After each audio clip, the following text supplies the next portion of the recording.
Mosiah chapter 29. Now when Mosiah had done this, he sent out throughout all the land, among all the people, desiring to know their will concerning who should be their king. And it came to pass that the voice of the people came, saying, We are desirous that Aaron, thy son, should be our king and ruler. Now Aaron had gone up to the land of Nephi. Therefore the king could not confer the kingdom upon him, neither would Aaron take upon him the kingdom, neither were any of the sons of Mosiah willing to take upon them the kingdom. Therefore King Mosiah sent again among the people, yea, even a written word sent he among the people. And these were the words that were written, saying, Behold, O ye my people, or my brethren, for I esteem you as such, I desire that ye should consider the cause which ye are called to consider, for ye are desirous to have a king. Now I declare unto you that he to whom the kingdom doth rightly belong has declined, and will not take upon him the kingdom. And now, if there should be another appointed in his stead, behold, I fear that there would rise contentions among you. And who knoweth but what my son, to whom the kingdom doth belong, should turn to be angry, and draw away a part of this people after him, which would cause wars and contentions among you, which would be the cause of shedding of much blood, and perverting the way of the Lord, yea, and destroy the souls of many people. Now I say unto you, let us be wise, and consider these things, for we have no right to destroy my son, neither should we have any right to destroy another, if he should be appointed in his stead. And if my son should turn again to his pride and vain things, he would recall the things which he had said, and claim his right to the kingdom, which would cause him and also this people to commit much sin. And now let us be wise, and look forward to these things, and do that which will make for the peace of this people. Therefore I will be your king the remainder of my days. Nevertheless, let us appoint judges to judge this people according to our law, and we will newly arrange the affairs of this people, for we will appoint wise men to be judges, that will judge this people according to the commandments of God. Now it is better that a man should be judged of God than of man, for the judgments of God are always just, but the judgments of man are not always just. Therefore, if it were possible that you could have just men to be your kings, who would establish the laws of God and judge this people according to his commandments, yea, if you could have men for your kings, who would do even as my father Benjamin did for this people, I say unto you, if this could always be the case, then it would be expedient that ye should always have kings to rule over you. And even I myself have laboured with all the power and faculties which I have possessed, to teach you the commandments of God, and to establish peace throughout the land, that there should be no wars, nor contentions, no stealing, nor plundering, nor murdering, nor any manner of iniquity. And whosoever has committed iniquity, him have I punished, according to the crime which he has committed, according to the law which has been given to us by our fathers. Now I say unto you, that because all men are not just, it is not expedient that ye should have a king or kings to rule over you. For behold, how much iniquity doth one wicked king cause to be committed, yea, and what great destruction. Yea, remember King Noah, his wickedness and his abominations, and also the wickedness and abominations of his people. Behold, what great destruction did come upon them, and also, because of their iniquities, they were brought into bondage.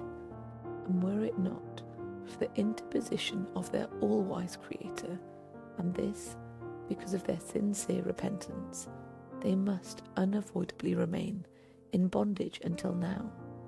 But behold, he did deliver them, because they did humble themselves before him, and because they cried mightily unto him, he did deliver them out of bondage. And thus doth the Lord work with his power in all cases among the children of men, extending the arm of mercy towards them that put their trust in him. And now, behold, I say unto you, ye cannot dethrone an iniquitous king, save it be through much contention and the shedding of much blood. For behold, he has his friends in iniquity, and he keepeth his guards about him, and he teareth up the laws of those who have reigned in righteousness before him, and he trampleth under his feet the commandments of God, and he enacteth laws, and sendeth them forth among his people, yea, laws after the manner of his own wickedness. And whosoever doth not obey his laws, he causeth to be destroyed. And whosoever doth rebel against him, he will send his armies against them to war. And if he can, he will destroy them. And thus an unrighteous king doth pervert the ways of all righteousness. And now behold, I say unto you, it is not expedient that such abomination should come upon you. Therefore, choose you by the voice of this people judges, that ye may be judged according to the laws which have been given you by our fathers, which are correct, and which were given them by the hand of the Lord. Now, it is not common that the voice of the people desireth anything contrary to that which is right, but it is common for the lesser part of the people to desire that which is not right. Therefore, this shall ye observe, and make it your law, to do your business by the voice of the people. And if the time comes that the voice of the people does choose iniquity, then is the time that the judgments of God will come upon you. Yea, then is the time that he will visit you with great destruction, even as he has hitherto visited this land. And now, if ye have judges, and they do not judge you according to the law which has been given, ye can cause that they may be judged of a higher judge. If your higher judge do not judge righteous judgments, ye shall cause that a small number of your lower judges should be gathered together, and they shall judge your higher judges according to the voice of the people. And I command you to do these things in the fear of the Lord. And I command you to do these things, and that ye have no king, that if these people commit sins and iniquities, they shall be answered upon their own heads. For behold, I say unto you, the sins of many people have been caused by the iniquities of their kings. Therefore, their iniquities are answered upon the heads of their kings. And now I desire that this inequality should be no more in this land, especially among this my people, but I desire that this land be a land of liberty, and every man may enjoy his rights and privileges alike, so long as the Lord sees fit, that we may live and inherit the land, yea, even as long as any of our posterity remains upon the face of the land. And many more things did King Mosiah write unto them, unfolding unto them all the trials and troubles of a righteous king, yea, all the travails of soul for their people, and also all the murmurings of the people to their king. And he explained it all unto them, and he told them that these things ought not to be, but that the burden should come upon all the people, that every man might bear his part. And he also unfolded unto them all the disadvantages they laboured under by having an unrighteous king to rule over them, yea, all his iniquities and abominations, and all the wars and contentions and bloodshed, and the stealing and plundering, and the committing of whoredoms, and all manner of iniquities, which cannot be enumerated, telling them that these things ought not to be, that they were expressly repugnant to the commandments of God. And now it came to pass, after King Mosiah had sent these things forth among the people, they were convinced of the truth of his words. Therefore they relinquished their desires for a king, and became exceedingly anxious that every man should have an equal chance throughout all the land. Yea, and every man expressed a willingness to answer for his own sins.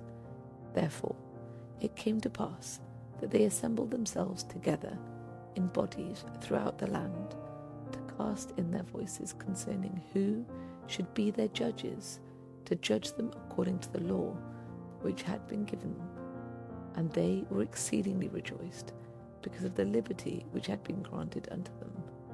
And they did wax strong in love towards Mosiah, yea, they did esteem him more than any other man, for they did not look upon him as a tyrant, who is seeking for gain, yea, for that lucre which doth corrupt the soul. For he had not exacted riches of them, neither had he delighted in the shedding of blood, but he had established peace in the land, and he had granted unto his people that they should be delivered from all manner of bondage. Therefore they did esteem him, yea, exceedingly beyond measure. And it came to pass that they did appoint judges to rule over them, or to judge them according to the law. And this they did throughout all the land. And it came to pass that Alma was appointed to be the first chief judge, he being also the high priest, his father having conferred the office upon him, and having given him the charge concerning all the affairs of the church. And now it came to pass that Alma did walk in the ways of the Lord, and he did keep his commandments, and he did judge righteous judgment, and there was continual peace through the land. And thus commenced the reign of the judges throughout all the land of Zarahemla, among all the people, who were called the Nephites. And Alma was the first and chief judge. And now it came to pass that his father died, being 82 years old, having lived to fulfill the commandments of God. And it came to pass that Mosiah died also in the 33rd year of his reign, being 63 years old, making the whole 509 years from the time Lehi left Jerusalem. And thus ended the reign of the kings over the people of Nephi. And thus ended the days of Alma, who was the founder of their church.